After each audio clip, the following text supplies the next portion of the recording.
In Arkansas, ex-cons have a 52% chance of reoffending within the first 3 years. Arkansas Community Correction, the agency tasked with getting those men and women reintegrated into society, says there are several reasons someone is likely to reoffend.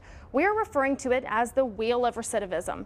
If any of these spokes on the wheel aren't met, the person will likely reoffend and end up back behind bars. Tonight, we explore 3 spokes of the wheel: lack of housing, transportation, and jobs. Housing. I mean, that was probably one of the major concerns that I've seen and that I was faced with was housing. I mean, who wants to rent to a felon or lease to a felon? I see a big struggle there. BJ Brady is a recovering addict and also runs Hidden Creek, a reentry facility for nonviolent offenders in Little Rock. There, she's more like a mom. Every apartment in this building is different. There's not one apartment that's the same. They're really cool. They make, $9, $10 an hour. Their housing is going to be $450 a month, affordable. It's going to be back in those places, that's not so good in neighborhoods, and a lot of drug activity and violence. Don't stack the deck against someone. Let's give them some cards to play. I went to a divorce hearing and got a contempt of court charge. Decided I needed my cell phone back in the cell with me and got caught with that cell phone. And got 15 years in Arkansas Department of Correction for that cell phone. Hank Wedgeworth served a little more than 2 years of that 15-year sentence before being accepted into Arkansas Community Correction Reentry, a 6-month program for those most likely to reoffend.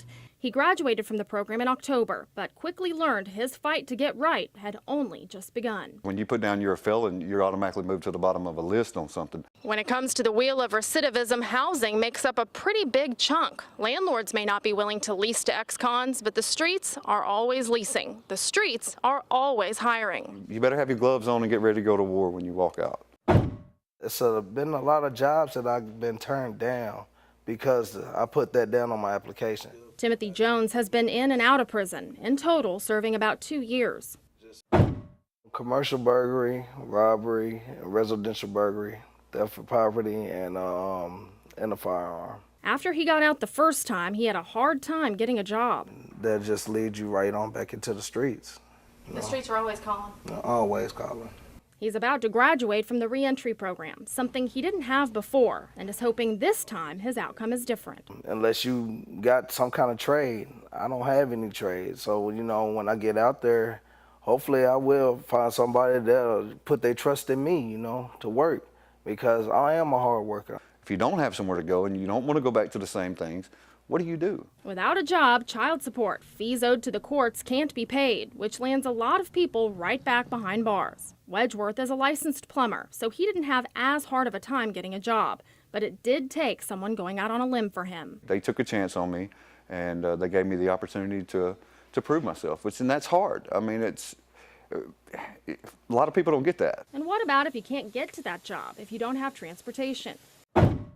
I wanted to get a license. It was going to cost me $1,500 to get that. I wasn't finna work to pay $1,500 just for a card to have in my wallet, say I'm legal to drive. Jones wasn't able to get a license until he paid off the fees he owed the courts. Hidden Creek helped him get that cost down through volunteer work, so when he goes back home, an area with no mass transit, he's able to get himself to work. I am legal. I am legal, and I'm just happy about that. Hidden Creek and the other reentry facilities around Arkansas work overtime to ensure these needs of ex-cons are met before their release, but only 700 inmates out of the 11,000 released are given that chance each year.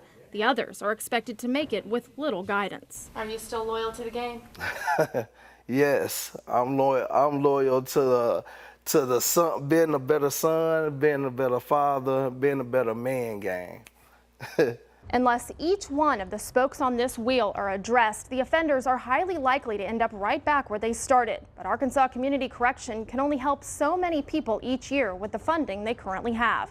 It's going to take community partners, landlords, employers, and the like to help turn around the recidivism numbers in Arkansas. Tomorrow night, how substance abuse and mental health play into the wheel of recidivism and why those pieces specifically aren't being met. The wheel of recidivism. We are using it to explain why people find themselves behind bars time and time again. Arkansas Community Correction, the agency tasked with stopping the cycle and adjusting offenders back into society, says if any of these spokes aren't met, the person will likely end up back behind bars. Tonight we explore two key spokes of the wheel: substance abuse and mental health. Like most people, you think you can get out there and sell drugs to other people and won't affect you, but sooner or later it come back and affect you and your family. You get hooked.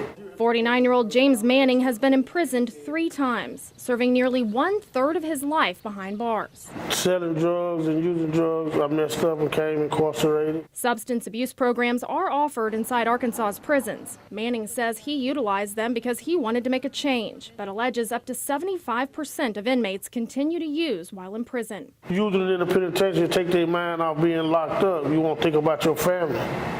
So it's like if you get a phone call and people talking bad to you or someone done passed, you quick to go in the back room with someone, smoke a ski weed joint or do whatever you want to do, and then next thing you know, you high. So you're not thinking about the free world, you're not worried about the time, because so you still up in the air, I think everybody knows that there's access to drugs in prison.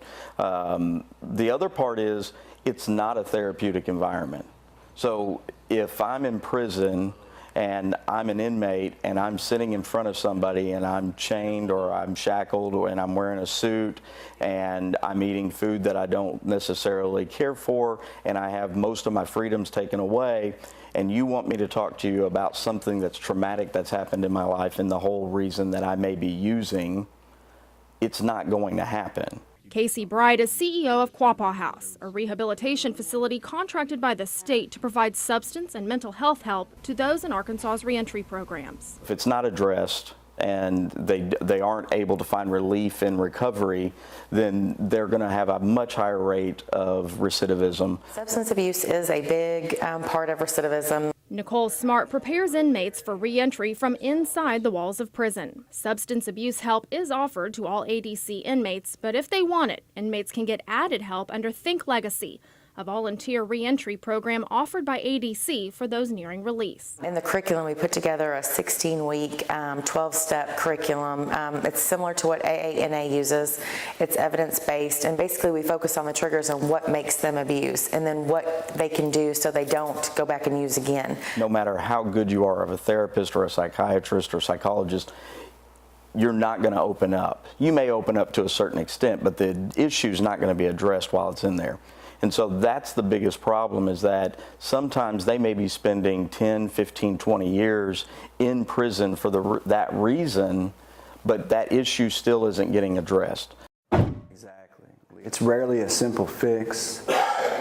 Depending on what you read, 40-50% of folks who are in prison have been diagnosed with a mental illness. When offenders have a mental health crisis while at Covenant Recovery, a reentry facility in Malvern, they are sent to Dustin Morrow. By and large, people with mental illness, prison population or otherwise, they don't get treatment. 60-70% of folks with mental illness, they are not in treatment. You say, why is that? Well, a lot of reasons, but I would say stigma, shame, is probably the biggest barrier. If there's a person with a mental illness or someone who has a drug problem, instead of just going in and out of the prison system, we want to be able to take them to a place where they can get help they need. J.R. Davis is communications director for Governor Hutchinson's office. Last spring, the governor signed off on Act 423, which in part funded 4 crisis stabilization units. The first opened this week in Fort Smith. So it may be a prescription they didn't even know they needed, that sort of thing. So it's just being able to put someone in a place where they can get help versus an emergency room or a prison where they're not equipped to handle that. Bright says the state has tried things like this before. When you have somebody who has mental health issues and they get put in a crisis stabilization unit, then when they leave there, if they do not continue with medication management and continue with therapy, they're going to be back on that unit. Bright says a lot of these people need long-term mental health care. A few years ago, a number of mental and substance abuse centers were closed, which took that option away from many people. Those needing low-cost or long-term treatment options have few choices. Tomorrow on THV 11 News at 6, the lack of education, supervision, and mentors. The last three spokes of the wheel of recidivism are also the ones people disagree on how to fix the most. The last two nights, we introduced you to the wheel of recidivism. If any of the spokes on this wheel aren't met, the offender runs a much higher chance of reoffending. Tonight, how a lack of education, mentors, and supervision increases chances that an offender finds themselves back behind bars. I learned a lot. I learned what I was really good at and what I was, pretty weak at. Brent Clayton served 2.5 years of a 10-year sentence before being admitted into Arkansas Community Corrections reentry program. I did a robbery in Arkansas, and I was caught with methamphetamine. In reentry, the high school graduate has utilized education opportunities provided by the College of the Ouachitas. I've done 5 wage certificates, and it's probably, I think, the most that we've gotten here. And I have Covenant Recovery and the team to thank for that. They're molded to believe they can't get an education and that it's just beyond their reach. Brian Sells says the men he's worked with at Covenant Recovery in Malvern want to work, want to do better. I've seen guys actually tear up because they have a certificate of completion. They just didn't think for their training and their racing that it was possible to do that. In a perfect world, we'd have a mentor for everyone. Nicole Smart prepares inmates for re-entry from inside the walls of prison. I've heard so many times them say, right before they get out of prison, they think, I'm not going to use, I'm not going to this, I'm not going to that, and within 24 hours, if they didn't have somebody there, they used because they didn't have a plan. ADC works closely with mentor groups to ensure no offender feels alone. You've done the crime, now pay the time.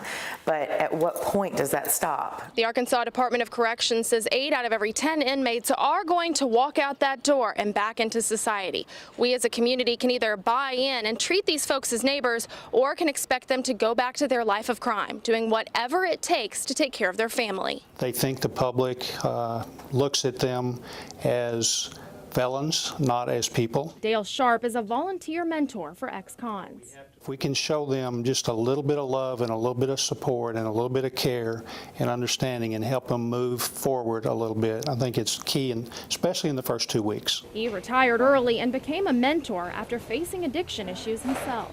This is a great area for people that have retired to come in and help because we have the time. 4,600 people are on probation or parole in the city of Little Rock, making the need for community buy-in in the state's capital even greater. We understand that more people get released to the city of Little Rock and Pulaski County than they do other parts of the state because they want to come to the big city, hopefully maybe thinking they get a better job or hide in the shadow of the large, tall buildings that we have here. Little Rock Mayor Mark Stodla has been a loud voice on behalf of the city's parole officers. He says it's hard for them to help much when averaging 135 offenders per officer. It's simply not right, and all it is a transference of a responsibility by the state of Arkansas to the local community to try and take care of a situation that we're not given the tools for. In 2015, Arkansas's legislature hired an outside contractor to suggest ways to cut spending at the Department of Correction.